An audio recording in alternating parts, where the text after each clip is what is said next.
Frères et sœurs dans le Christ, en ce vendredi de la 23e semaine du temps ordinaire, la liturgie nous propose de méditer sur un extrait du chapitre 6e de l'Évangile selon saint Luc et de la première lettre à Timothée.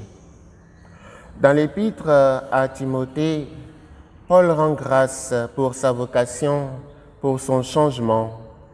En effet, de violent persécuteur qu'il était, il est devenu ministre du Christ, ministre de l'Évangile. Et tout cela grâce à la miséricorde surabondante du Christ pour nous.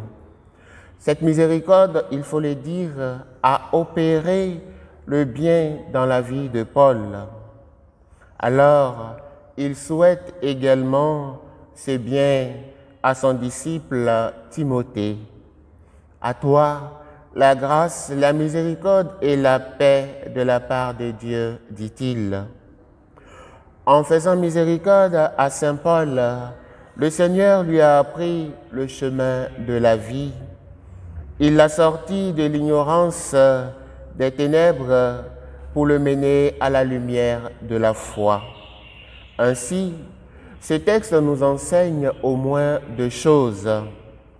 La première est que l'homme pécheur qui se trouve loin du salut peut être toujours sauvé, car il est fait pour la lumière et non pour les ténèbres. La seconde est qu'au cœur du salut se trouve l'acte de miséricorde. La miséricorde du Christ nous rejoint. En effet, s'il y a salut, c'est parce que la miséricorde du Christ nous a rejoints. Et cette miséricorde du Christ nous rejoint toujours. Et sa grâce est toujours débordante. Alors, ne manquons pas de saisir notre chance quand il nous tend la main.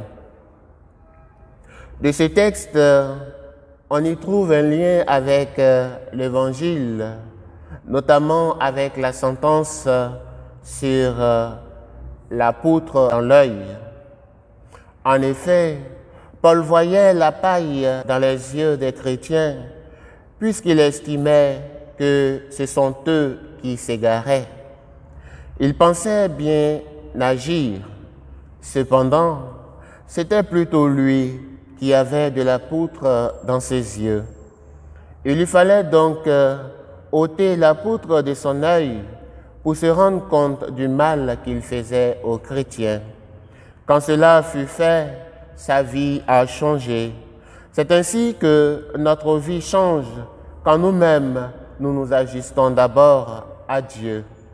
Enlever la poutre de son œil avant de vouloir enlever la paille dans l'œil de l'autre, c'est emprunter soi-même le chemin de la conversion, le chemin de Dieu avant de le proposer aux autres.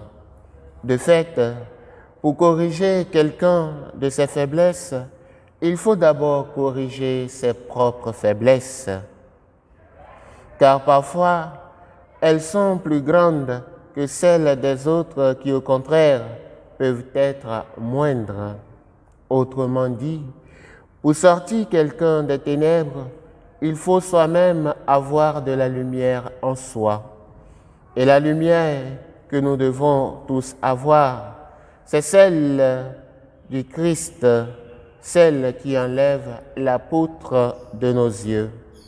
Demandons donc au Seigneur, au cours de cette célébration, de nous donner toujours, de nous permettre de toujours nous revêtir, de revêtir cette lumière qu'est le Christ, afin de nous sauver et de contribuer au salut des autres. Le Seigneur soit avec vous.